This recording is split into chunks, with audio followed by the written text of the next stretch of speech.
artists with Italian blood conquer world scenes and screens all the time. In this episode of Cinema Confidential, our characters are two ladies, both beautiful and talented, and named Maria.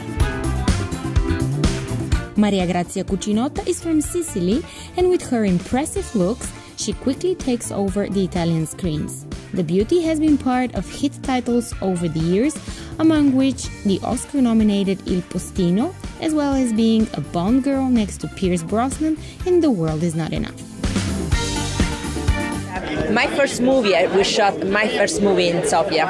Oh, that's wonderful. How do you, over the years, how have you chosen your characters and how did you decide who to play? You know, I pick up the movie, when I read the script, I always imagine a movie. And when this script makes me feel feelings and emotion me, I think I know that is the right script. Of course, then there is the audience always, choose and decide for you. And to me, it's always been interesting for European filmmakers, such as yourself. You remain European, yet you have your world known and you have fame all over the world. How hard is that to balance? And what's your secret to do that? But I have a great family, and this is very important because when you have a great family, I think you share emotion with them, and it's not just because when you're an actress, sometimes you become selfish, and you think about just yourself, and this is wrong because it's something that lasts a moment. And when you lose everything, you lose yourself. Instead, when you build a family and you share emotion with them, and you always have someone and something to live, and is important. See once.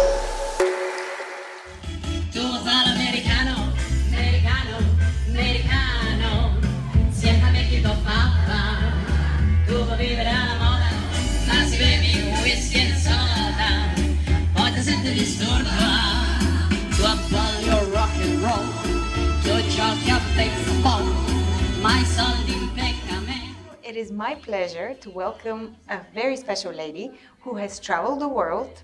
She herself comes from a mixed background, mixed blood, and therefore we're going to do the interview in mixed languages as well. Maria Elena Infantino is our guest today. Hello, it's my pleasure. Здравей, също така. Здравей, много ми е приятно.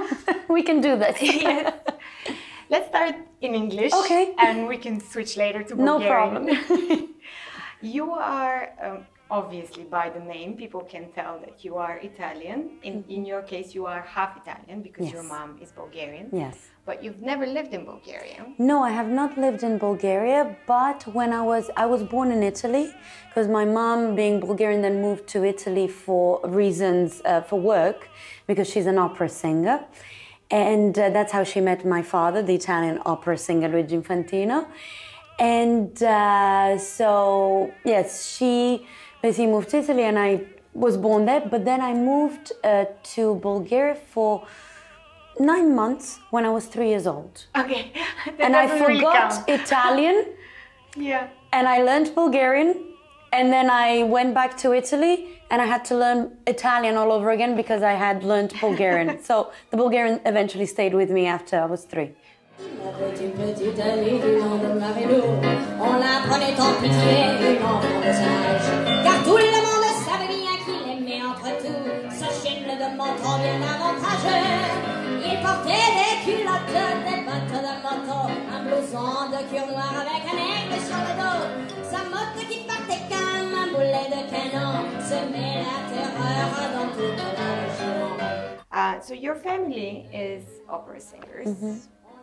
Obviously that is part of your genes. Yes. And you went on pursuing that as a career.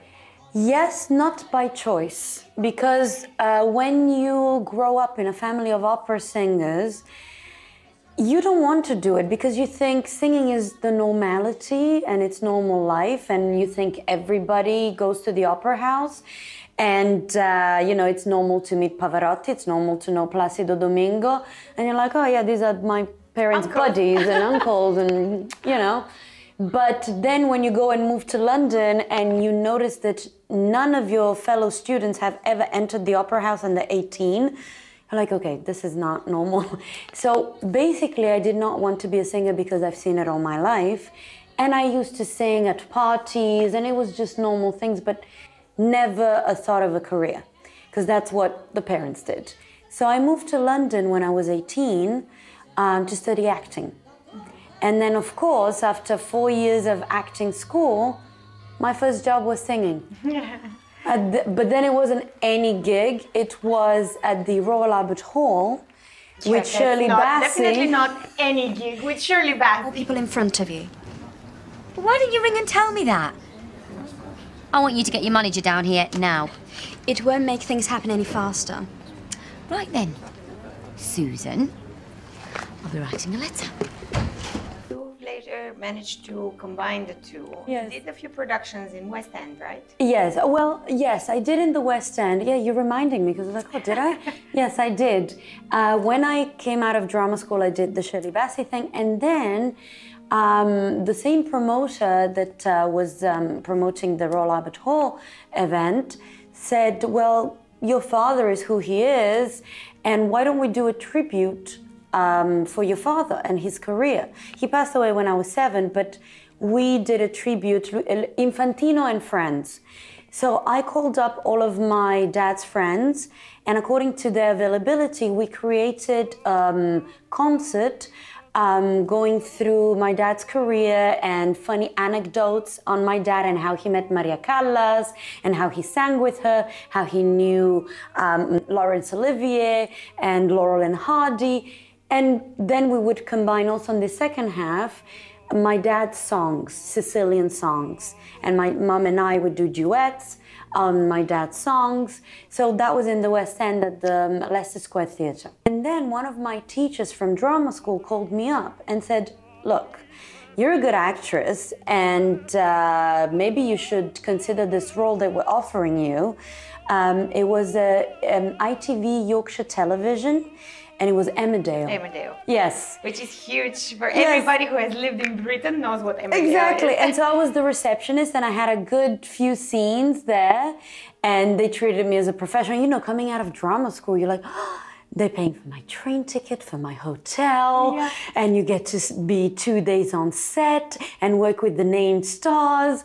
So it was great. And it was everything happened within that year that I finished drama school.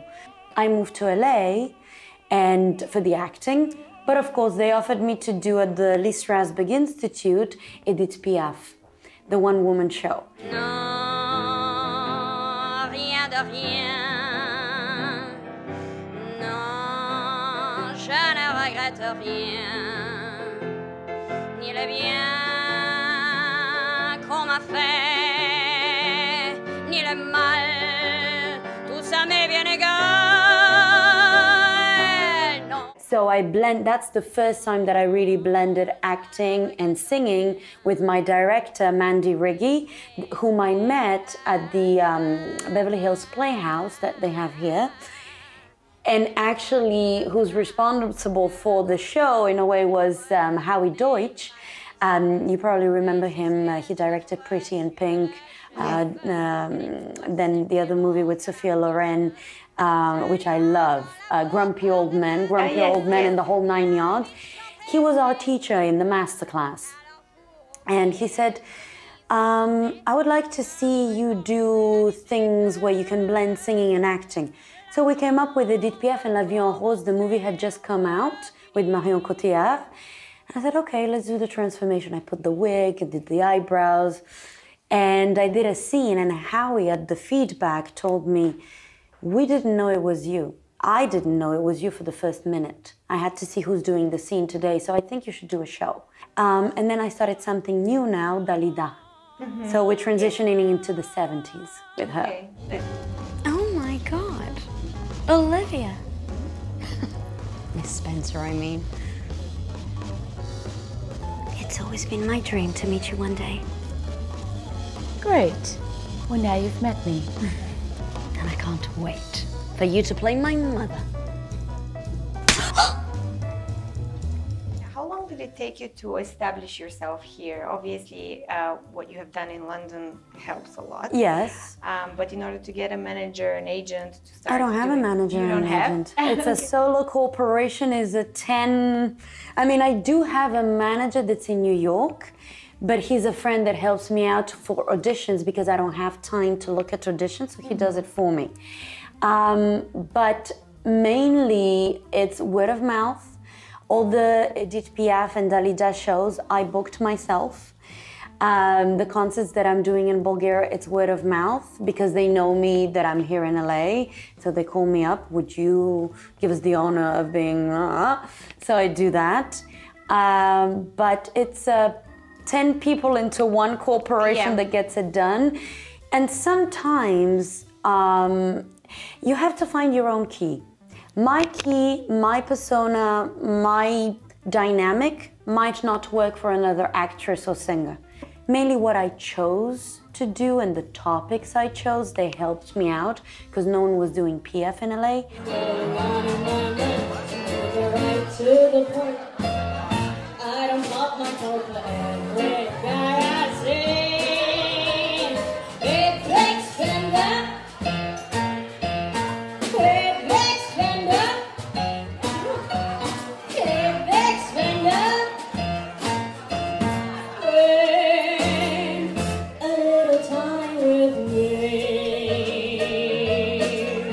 How do you take care of your voice?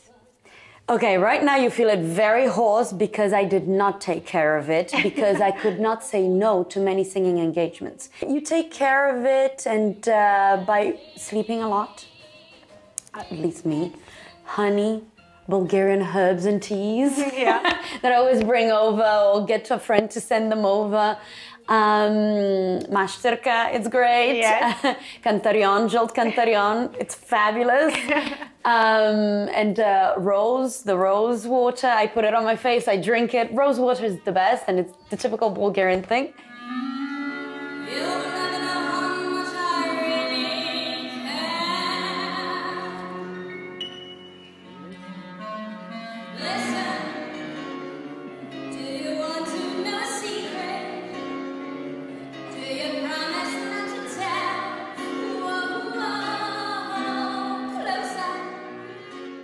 Възможно ли е да имаш истински приятели и взаимоотношения в Лос-Анджелес?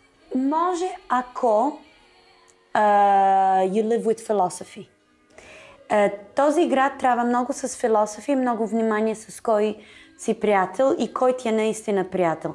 Аз съм била много lucky да имам приятели, дето вече бяха A-listers.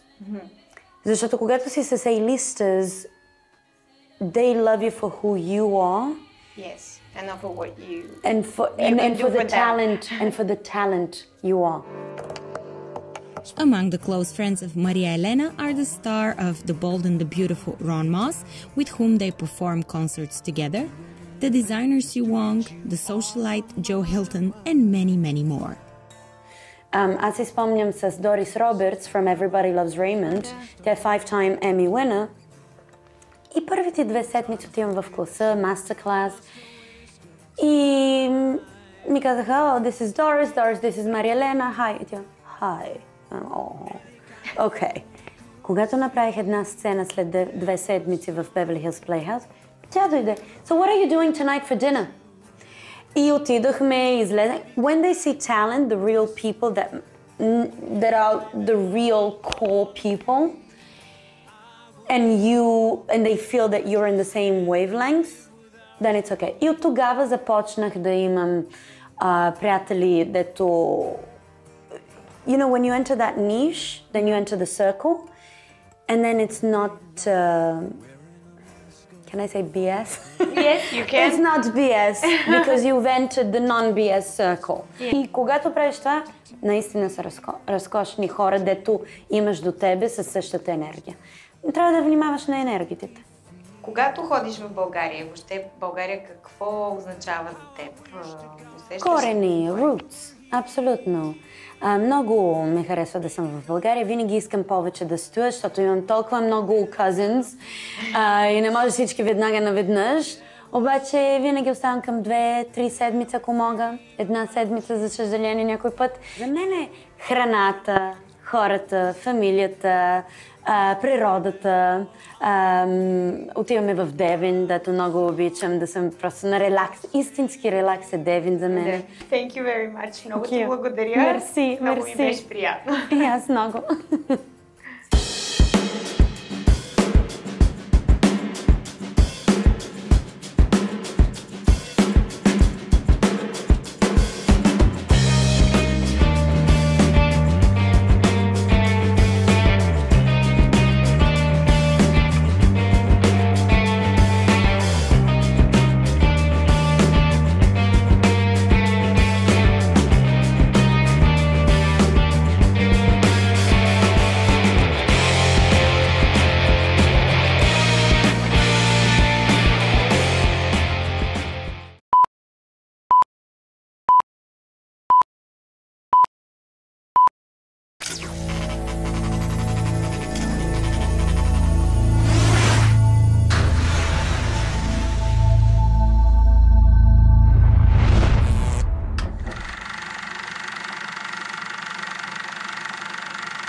See once.